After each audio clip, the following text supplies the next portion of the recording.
Bonjour. Good evening. It's Monday. And we're starting a bit of a later stream. And I want to work on our pressure system. I've been playing with it since I got home from the docks. But what have I been doing with it?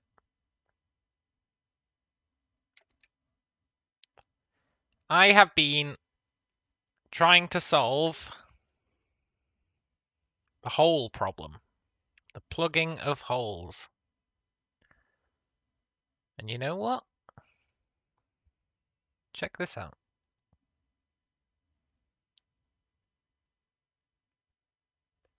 I've made this little test area. Just a basic area. 2 areas. Little gap in the middle. No big deal. But what is pretty cool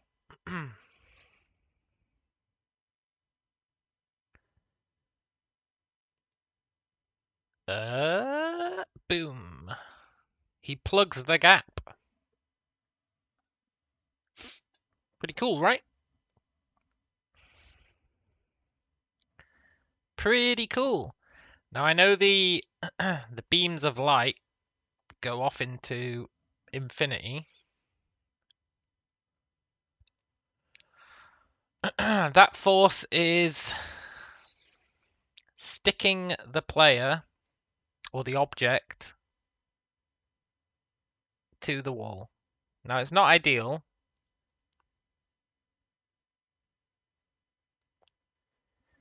But it is pretty damn great. So what I've done is let's enhance this scenario a bit. Enhance.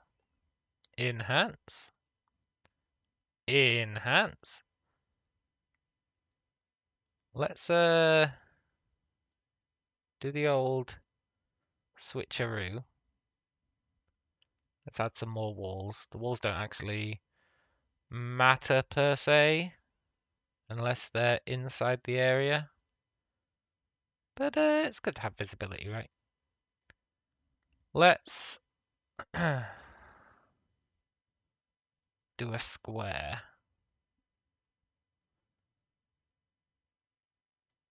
I also made it respond a lot better. I put all of the calculations for the pressure in the fixed update, which actually made a huge difference in terms of performance and stability. And I think it makes sense.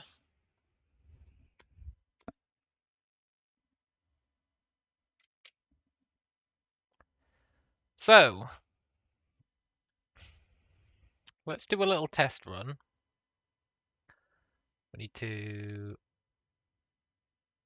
bring this out. Let's do a little test run sans goon.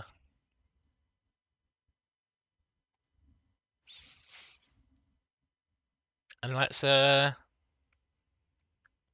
make this a void. Let's just make this a void. We expect it all to drain out, right?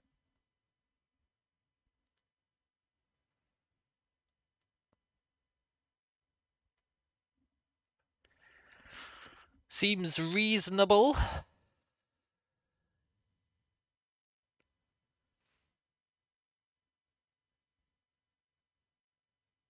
It's definitely mostly doing what I'd expect. I mean, this guy's kind of weird, but let's not question these nodes. Or arguably this node.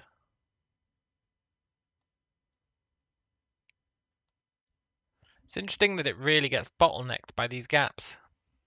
But I guess maybe that makes sense.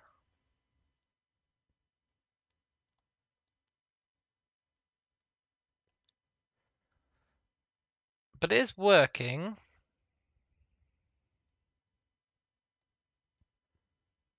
Which is cool. It should start to die down, which it is doing. As the whole thing gets drained. Drained of pressure. We'll need to come up with an optimal flow rate for the pressure. And the amount of pressure that's getting changed when it gets low.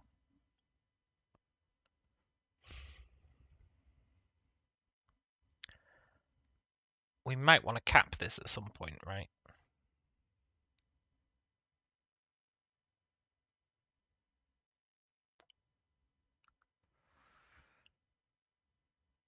If it's a very thin atmosphere,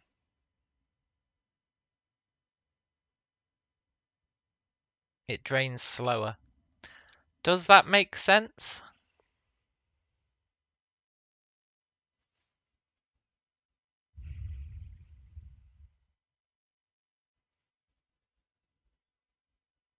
Maybe.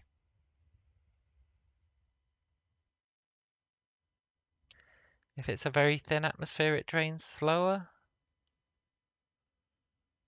I don't know if that does make sense. I don't know enough about pressure dynamics.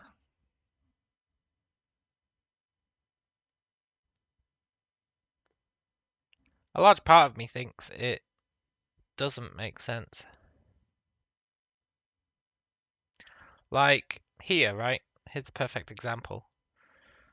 This is the void. It's always 0. This guy is draining into the void very slowly.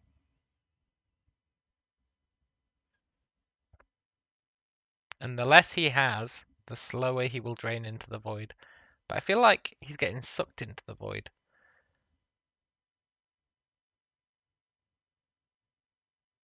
So maybe it shouldn't matter.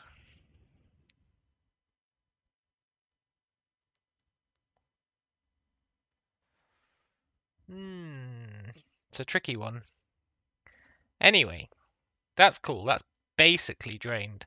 It's not actually drained. It's never actually drained. Which is where we might need to rethink our drainage mechanics. But now, let's put this guy in here. And let's see what happens.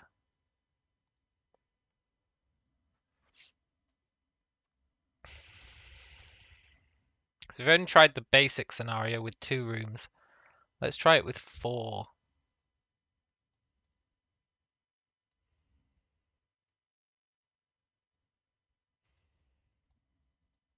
Hello, Badger.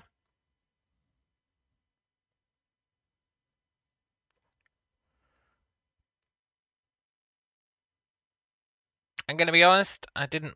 well, okay. So he's blocking that now. Which is cool.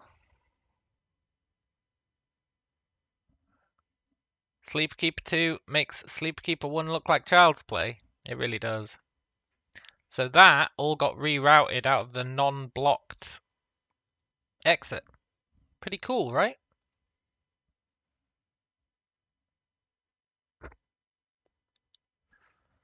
Pretty cool. And then if we move him away, it redistributes itself again. And this time, he's blocked this one. So now it'll all reroute out of this one. It really does make Sleeper Keeper 1 look like Child's Play. Thing is, this mechanic is pretty damn cool. To the point where you could probably make a game that was focused on this mechanic. if you really wanted to.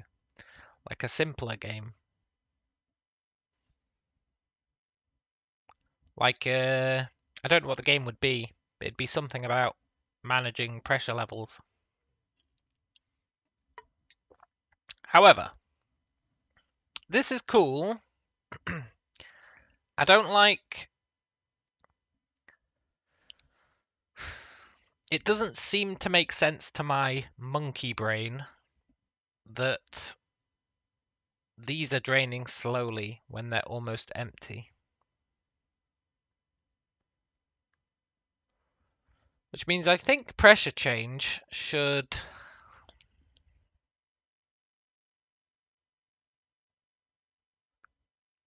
maybe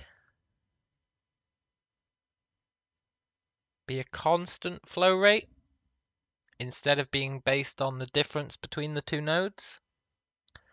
So currently, the flow from this to this is based on the difference in pressure between the two, which a large part of me thinks makes sense. And for the majority of cases, it does make sense. But once you get down to these tiny values, it'll never reach zero. It'll literally never reach zero.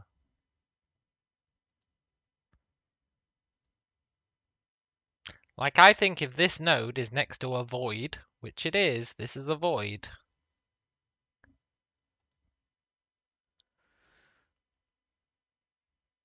It should be, like, empty, right?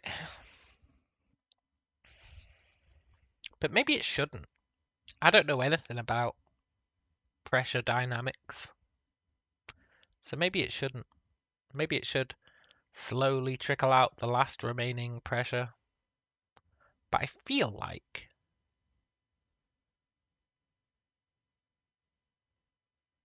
it should become a void. But again, what do I know? We also made this thing yesterday. I know it doesn't look exciting.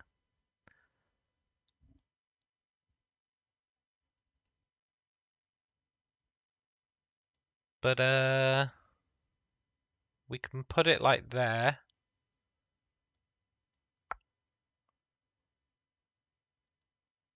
And we can give it that node, 0, 9.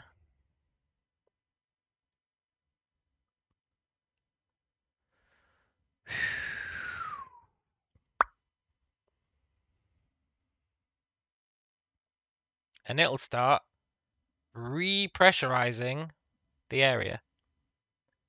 You give it a target pressure, you give it how much it's allowed to feed into the system.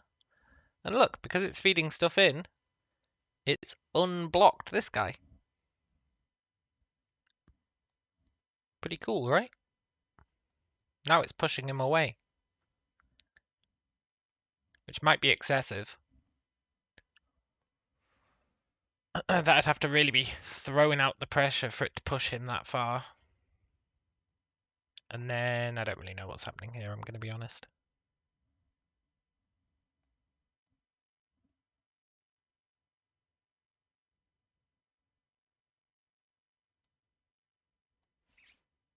He's going to repressurize the area even though there's a hole, I think. The forces are going a bit mental.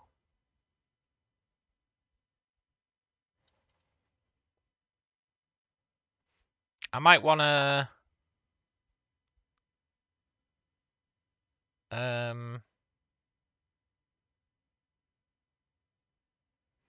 That's interesting though, look at that.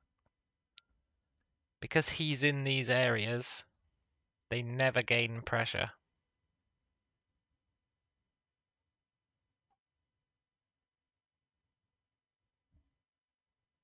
That's due to my weird little approach for dealing with the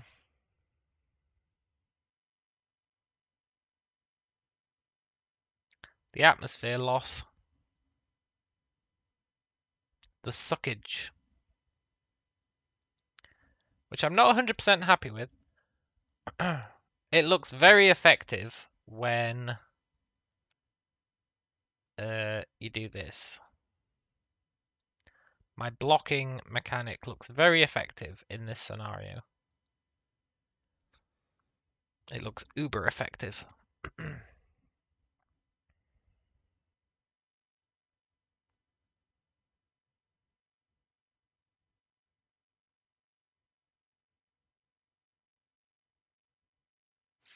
You know? But it's not actually that great.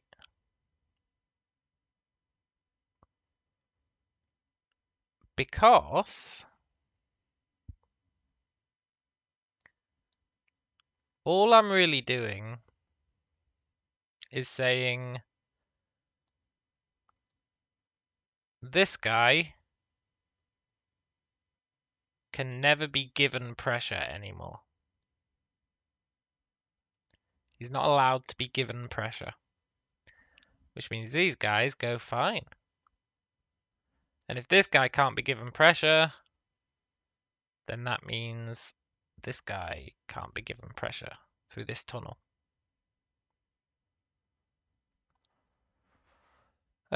Which is cool. And it mostly looks okay. Until you do what we did before. Where we start refilling.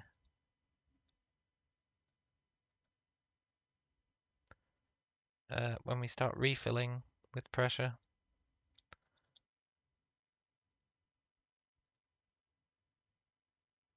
At that point, I like how he got pushed into the corner because of the pressure coming in from these directions. But you can see that now these, the same mechanic that I use for blocking airways, is now stopping wherever he is from ever gaining air. Which is a bit of a pisser, really.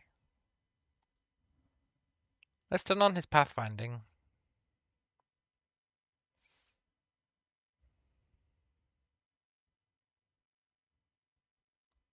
He's stuck.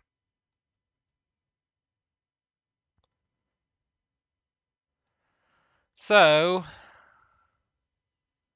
I'm not massively convinced by my current blocking the passage solution.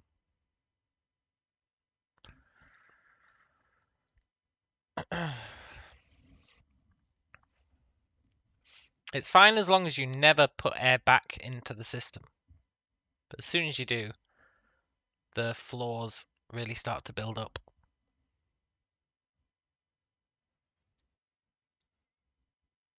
And it's these two checks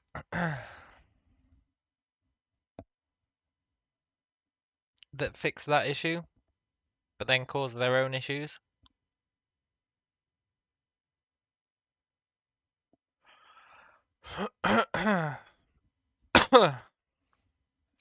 Basically, I say,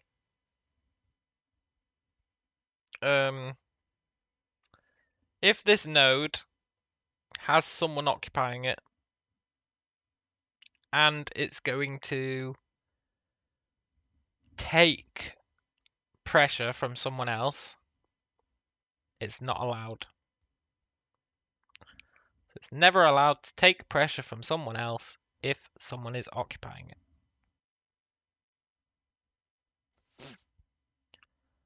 And, or is it the opposite? It's not allowed to give it. No, it's not allowed to take it. And then, I'm going to sneeze.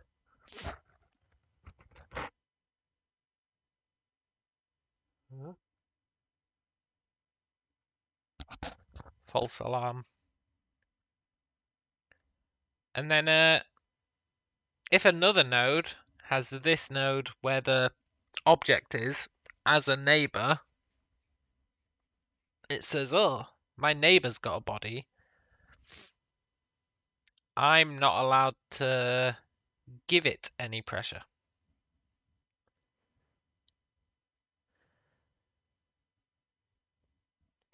So basically, if you are a node who is occupado, you cannot be given pressure. People can steal pressure off you, but you can't be given it.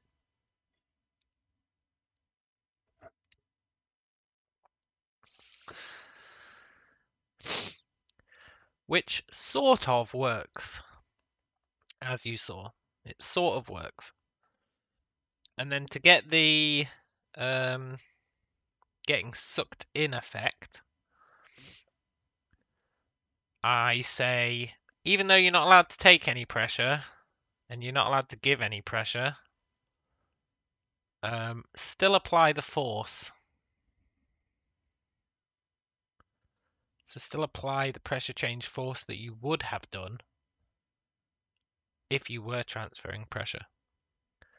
And that makes it kind of stick it to the hole. Which is cool. It's a nice little trick, but it doesn't make any sense. But it is a nice little trick.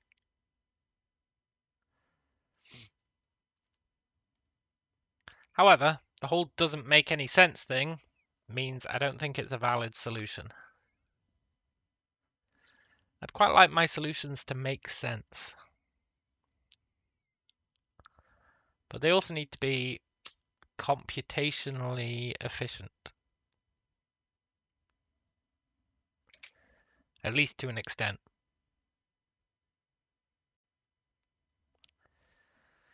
So, with that in mind, I don't like this whole bodies thing. Let's get rid of that.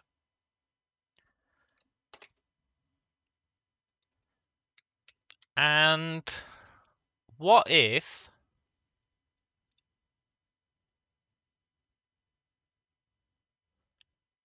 in our node, at the point where we are calculating our clearance, which we do every 5 frames,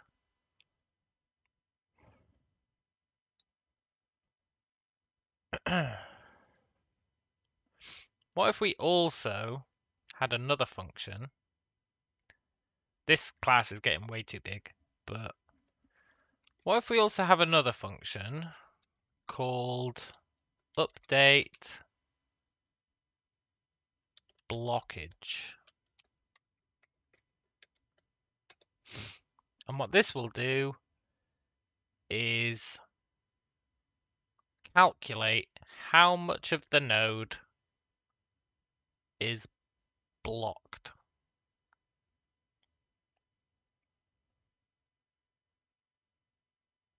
Which is maybe going to be quite computationally expensive. But on the flip side, whatever. So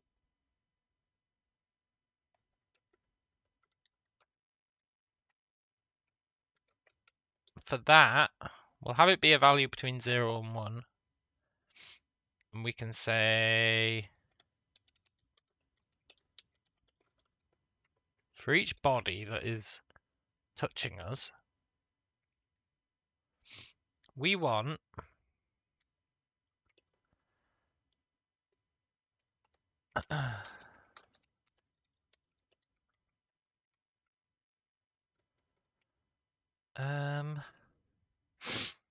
oh,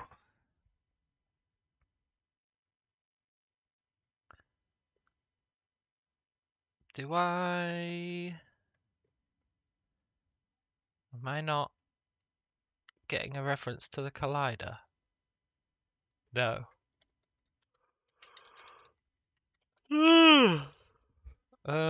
My collider.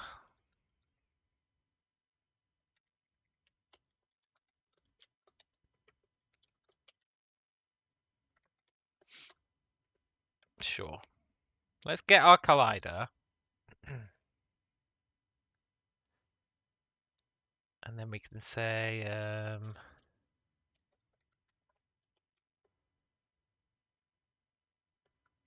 can we do like this dot my collider dot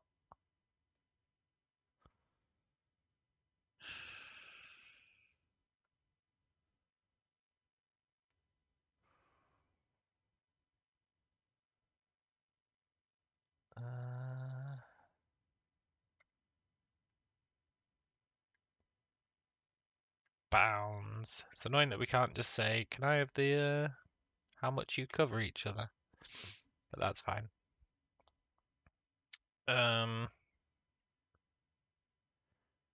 Yeah, so then can I say like body dot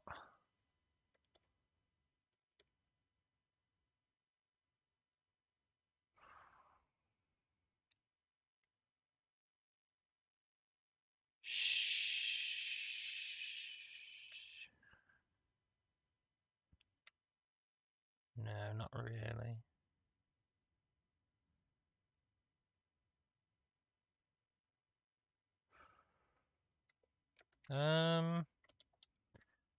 This dot my collider dot you can get attached rigid body.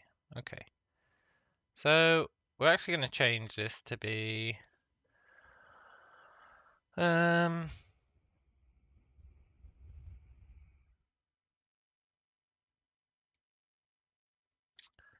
occupying colliders. But we only care about ones that have a rigid body, I think. Is that true?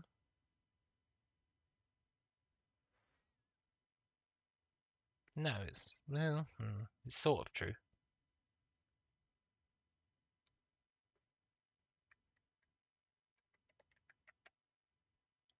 Whatever. For now, it's true enough. So let's store the colliders instead of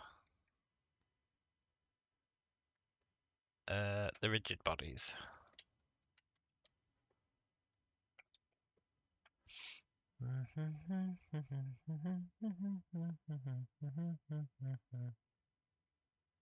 Once I release this game, can I make it available on Windows 98? Yeah, of course I can. Of course I can.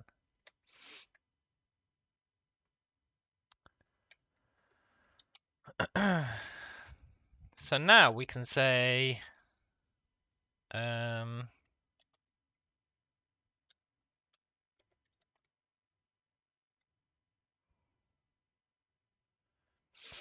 must be an easy way to say for two bounds, how much do they intersect? I don't just want to know that they do intersect. I want to know how much they intersect.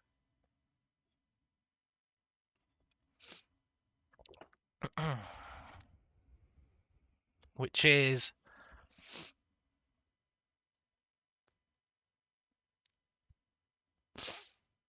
kind of a pain in the ass, actually.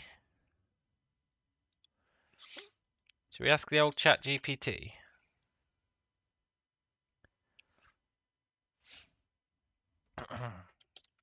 Hello, friend. In Unity, if I have two sets of bounds, bounds 2D, just bounds,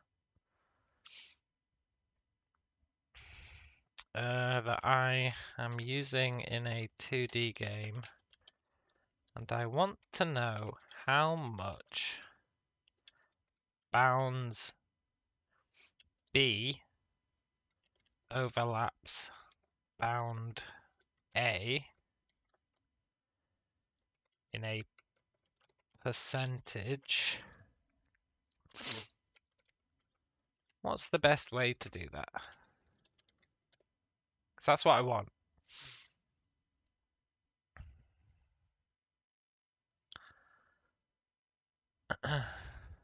Yeah, I know I can use intersect to see if they intersect.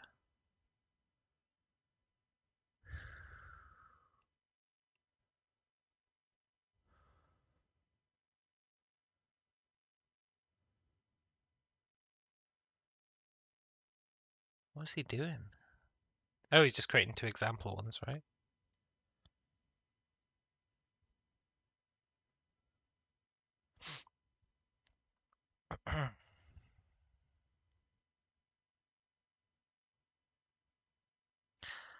I'll be honest, that's a bit mental, but okay.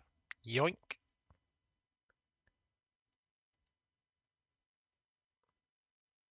Don't mind if I do.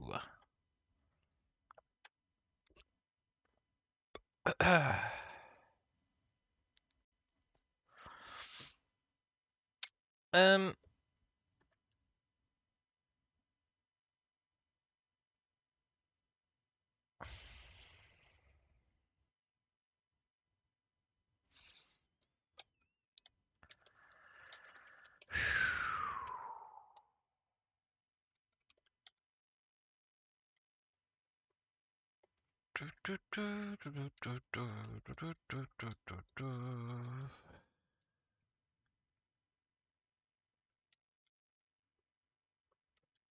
Sure. So that gets us the old percentage-a-rooney,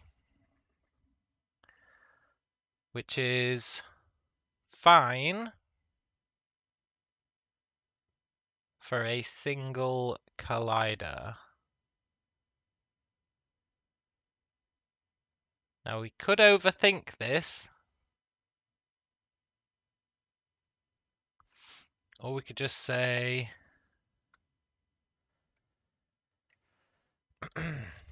if overlap percentage is greater than blockage, blockage equals overlap percentage.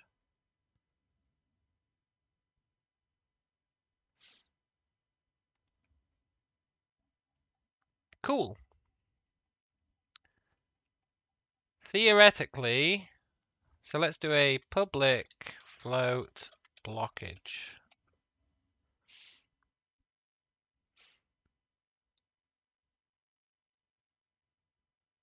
And at the end, once you've checked all of your guys,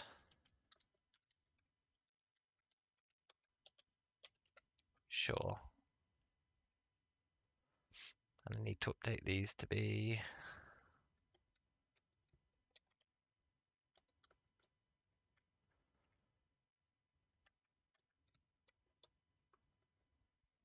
that.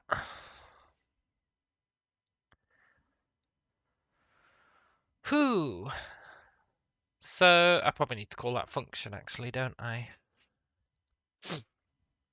We'll call it each time we calculate clearance. No, that's every 5 seconds, I think.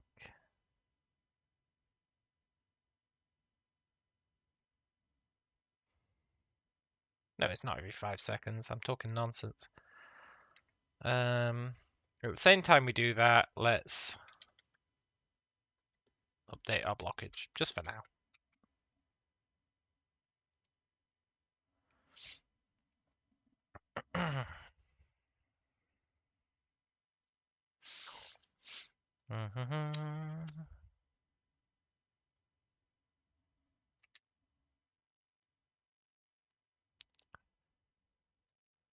So,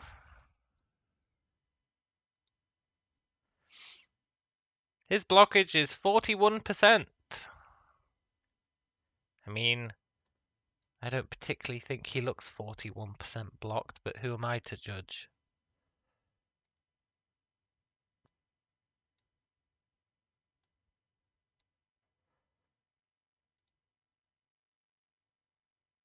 $95.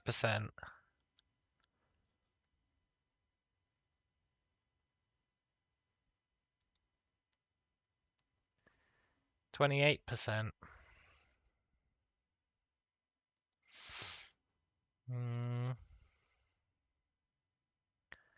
23%. I think.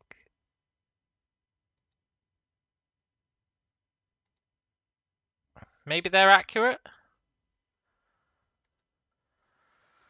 I feel like I'm getting a bit scammed with that 95%, but whatever. Maybe we're not.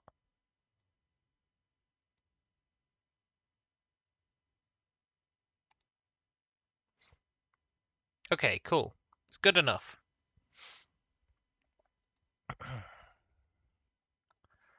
So now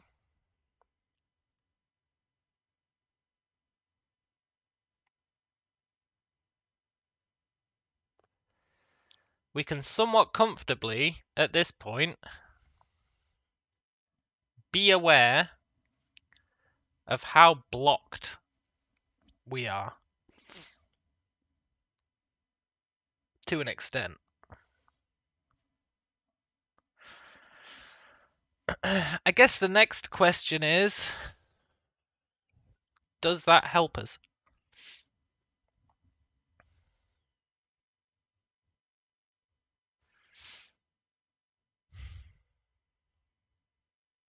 It's a hell of a question.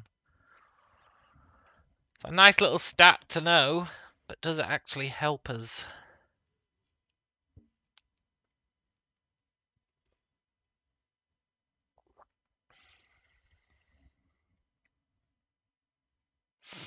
And the answer to that is maybe.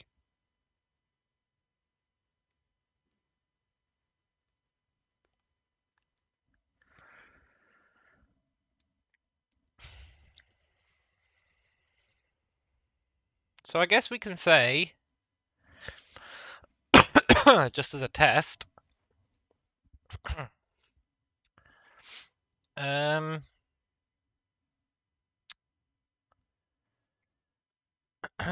if neighbor, actually no, pressure difference is that, we can say pressure difference equals,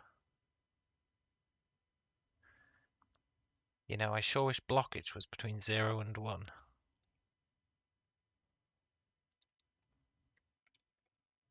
Nice. Pressure difference times equals 1 minus neighbor dot blockage. So the more blocked it is, the less it can apply its force.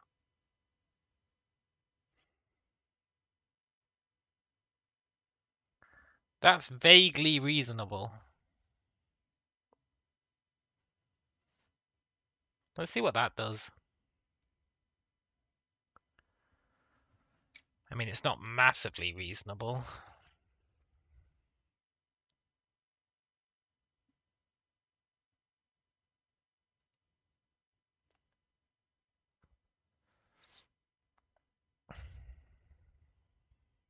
There is a chance it just breaks everything.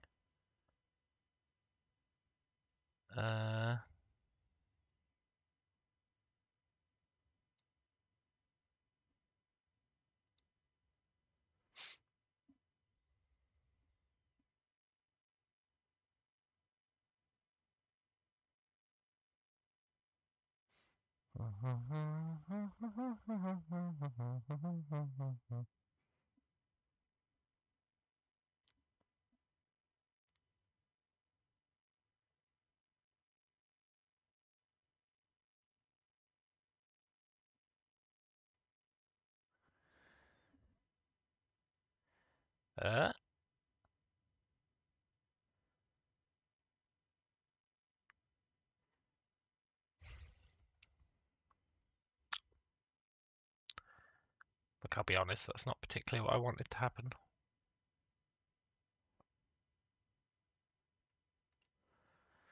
To be fair, I did make it way too equally balanced. Let's do that.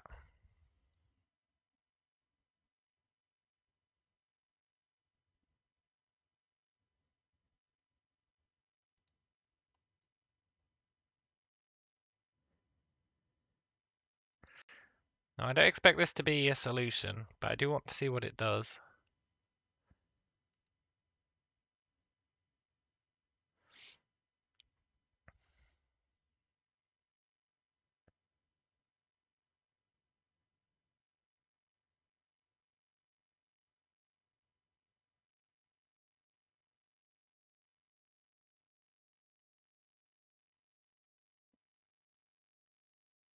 Hmm.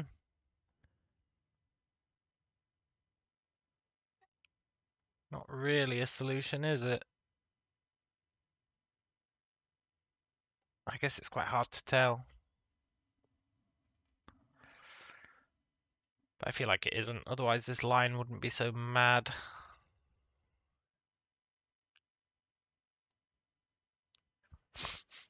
Maybe my ambitions of having objects block gaps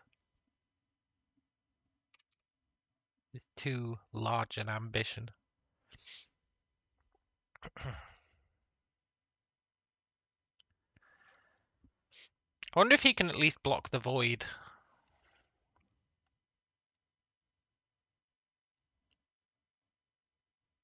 What if we make the void be beneath him? What happens?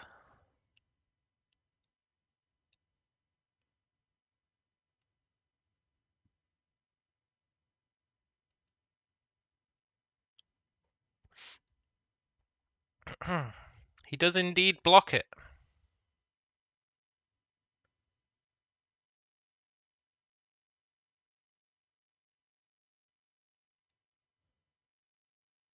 Although I think that's due to something else entirely.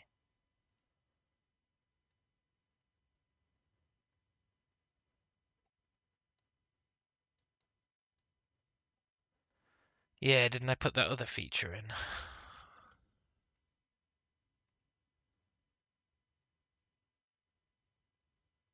Yeah. Let's take that out for a sec. That was always supposed to be test anyway.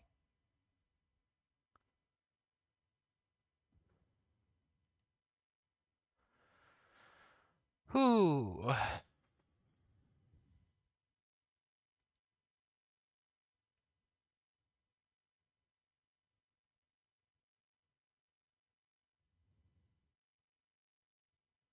Do do do do do do do do do do do do do do do do.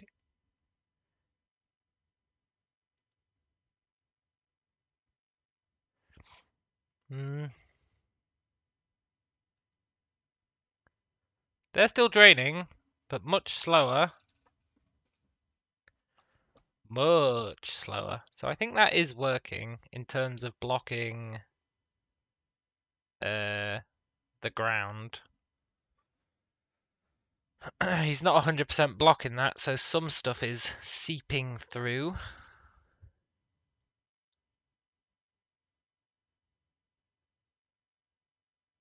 But nowhere near as much.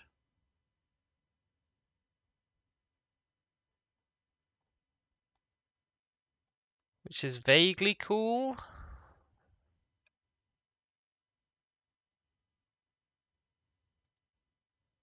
Vaguely.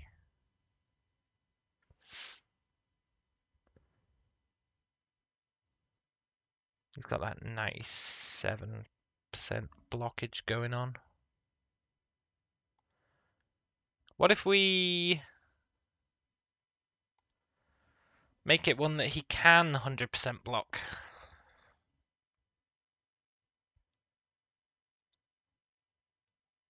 Like,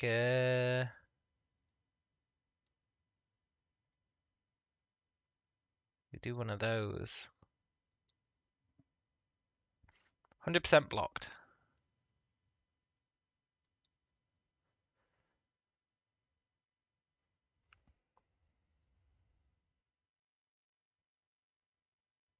I see.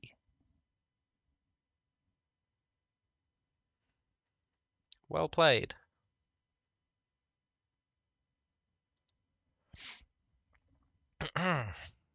The blockage problem is a real pain in the ass.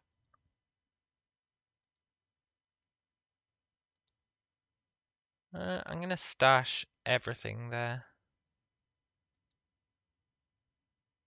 Let's go back to what we had.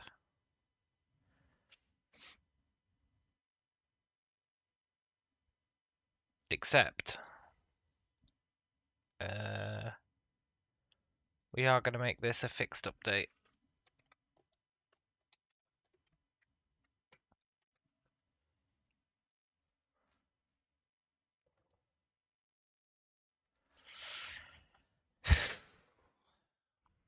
What clever way can we block airflow without it fucking everything else up? Because we did have it blocking airflow in a vaguely cool way. But there's no denying that it broke some other stuff.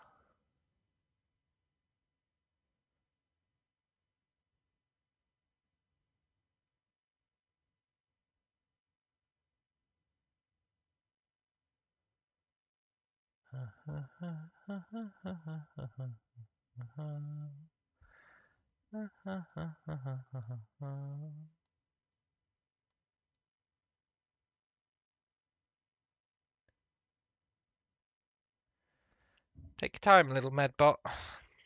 No rush.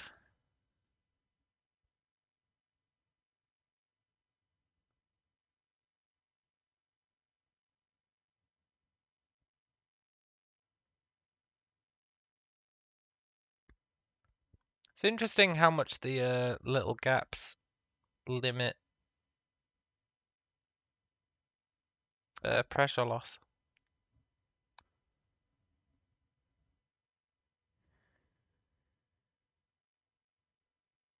It's very interesting.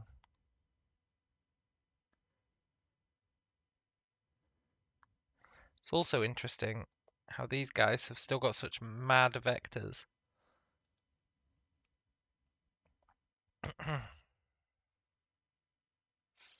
When they're basically depressurized.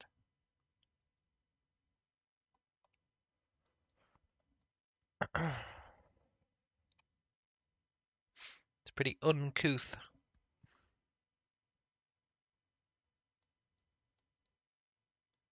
Oh, it's because they are depressurized, but they've got air rushing through them. I get it. So it is legit.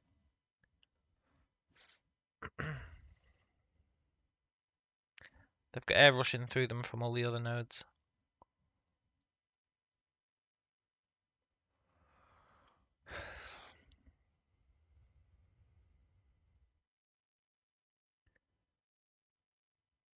Raycasting?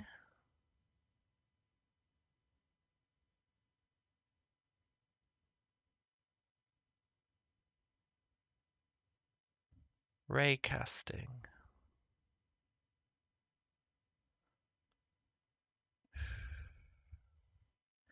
Raycasting feels excessive, but it might work.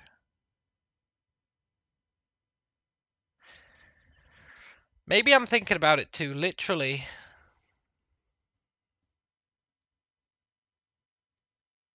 Like I'm trying to actually implement it properly.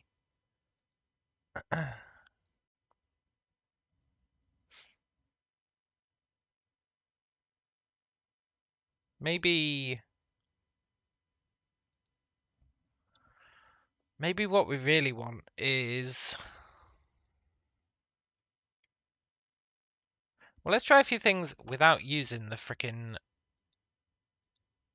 goon. Goon, get out of here. Pressure machine, get out of here. Goon, am I willing to delete you? Did I prefab you?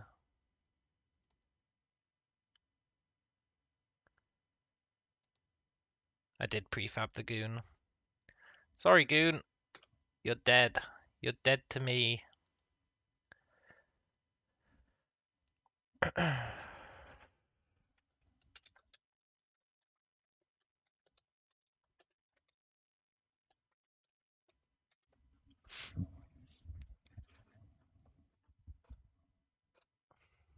Is blocking a node good enough? That's what we aim to find out. So let's say, as an initial test,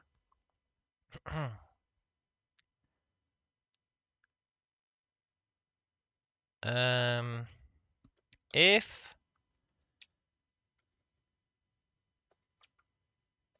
is void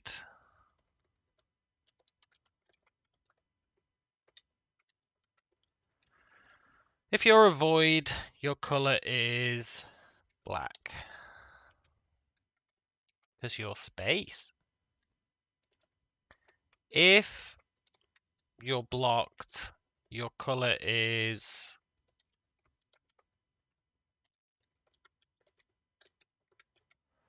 I don't know.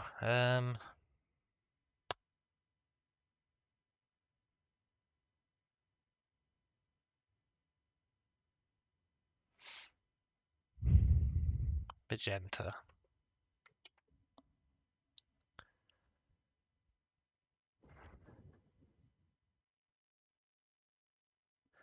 Now, as an initial test, let's just say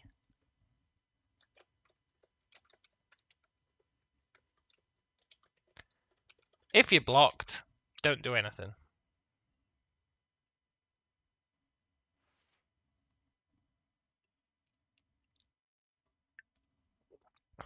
Let's see how that impacts things.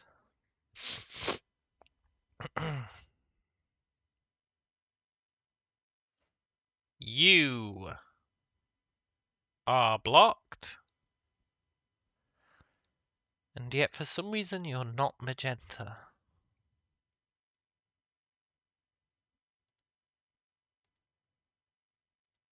Oh.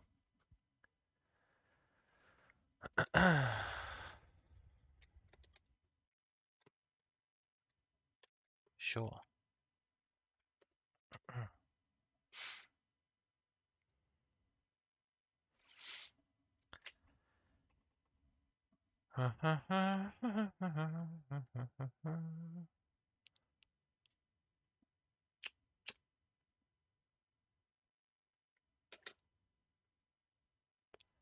You are blocked. And are still not magenta for some reason. Whatever. You are void.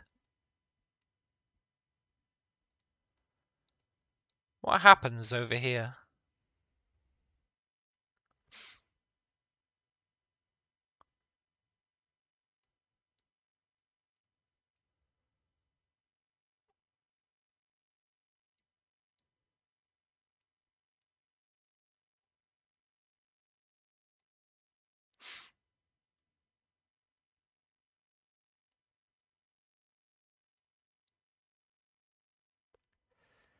You know,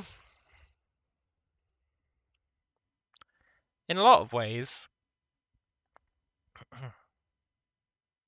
that's almost behaving right? Except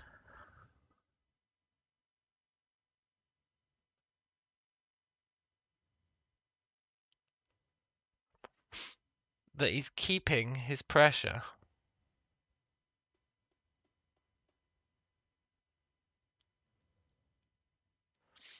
He is keeping his pressure. He is reliable under pressure.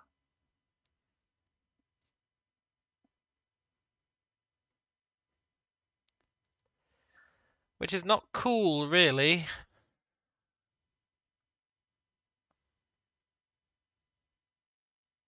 But sometimes it is cool. Depends where the blockage is.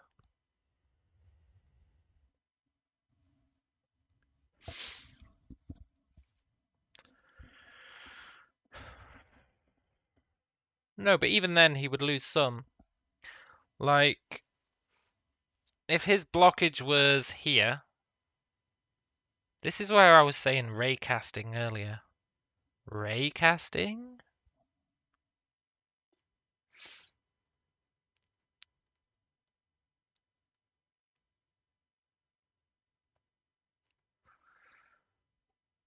Maybe it'd be so computationally expensive to do raycasting.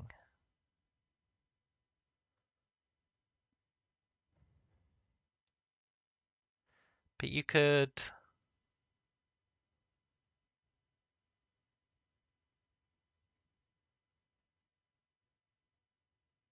fire a ray